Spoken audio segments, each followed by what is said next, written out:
I wanted to tell you more about the pop sound silliness that I have going on. It all began on TikTok with a simple video that I made that got 3 million views. I was quite surprised. People on TikTok really like that.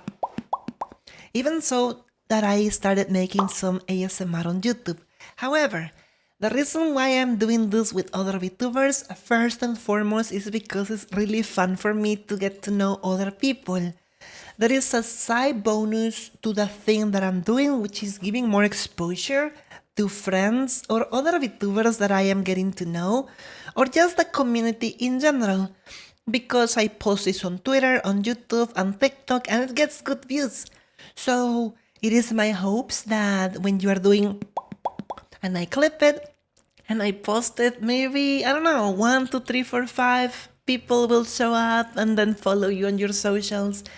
I really want to be making the community a better place, and I think this is my calling to actually start bringing the community together. So it makes me really happy, and I just wanted to share that with all of you. I know it's very stupid. I know it's really dumb to go around doing. It's like it almost could be classified as brain rot by some people. That it's the only thing I have. And I have fun doing it. Thank you for supporting it and the interest.